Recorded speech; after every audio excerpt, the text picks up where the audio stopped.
Hey guys, Tracy here. I'm back. Welcome to my segment that's all about personal development, 52 keys to balance your writing time and personal time. And again, these tips are not just for authors. Some of them are because I did start out this journey as a writer and an author. And most recently, I'm an advocate for other authors. These tips can definitely be applied to authors' lives, but also anyone else in general. Now, I have several good tips coming up for you today that are bundled into one big idea. Sleep on it.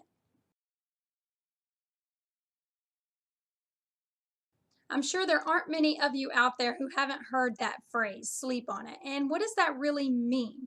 It means take your time before you speak, before you write, before you say or do something or commit to something that can change your life and you don't even know how much.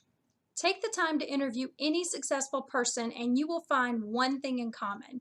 They will most likely agree that most of their business decisions, especially the big ones, were not made lightly. They weren't made in a haphazard way on the spur of the moment. Most of them took their time to think about it and weigh the pros and cons and come up with the right decision. And why do you suppose that is? Because you can't unsay or untype words once they've been delivered. If you're the type of person that's easily influenced by commercials on TV, or you're led by your emotions, or you're an impulsive shopper, you are definitely the type of person who needs to take time, stop and think about the big decisions that you need to make, weigh the pros and cons. I know sometimes it feels like it's the right thing to do. You get so excited when an opportunity comes your way, you're afraid there won't be another one, or it's just something that you feel really passionately about. Just because you feel such passion does not mean it's the right thing for you.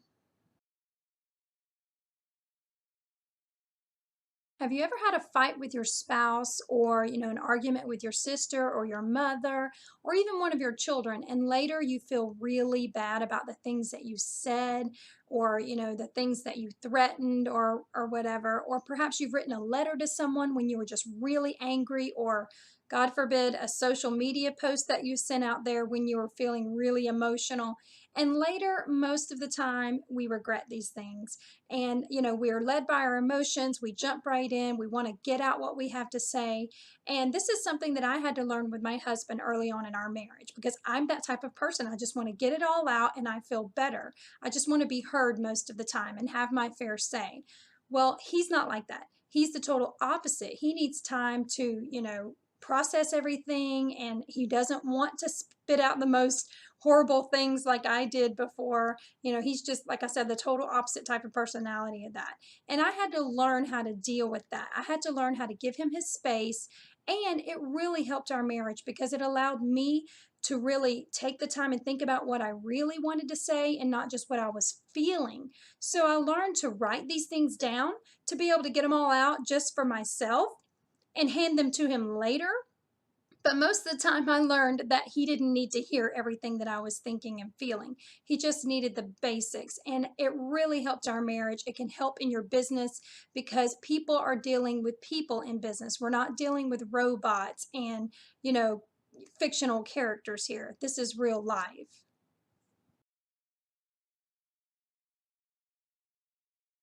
A lot of people have the problem of saying yes to too many things that they're just not meant for, that they're not passionate about, they don't get excited about.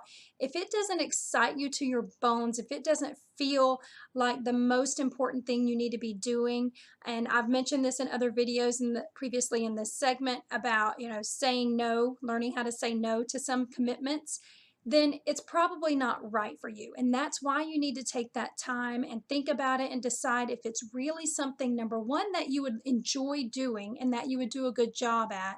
And number two, if it's something you can even do, if you can fit it into your schedule. What will you have to sacrifice to make sure this thing gets added in and done right? I heard a quote recently from a motivational speaker. I watch them on YouTube a lot to gain insight and just to get motivated by them. And I can't remember who it was, but he said, it's either a heck yes or a heck no. Nothing else matters. So you need to get to the point in your life and your career where you're able to say either heck yes or heck no, and don't worry about all the other little things. They will fall into place.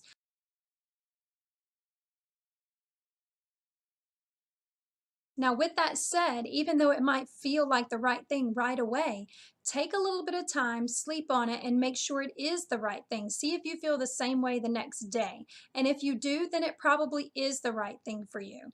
And it's important to remember that if you commit too quickly to something that ends up not feeling so right the next day, had you waited and thought about it a little bit more, you could be closing yourself off to something that could have been even better had you waited.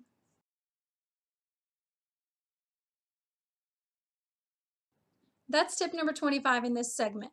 Take the time to sleep on it.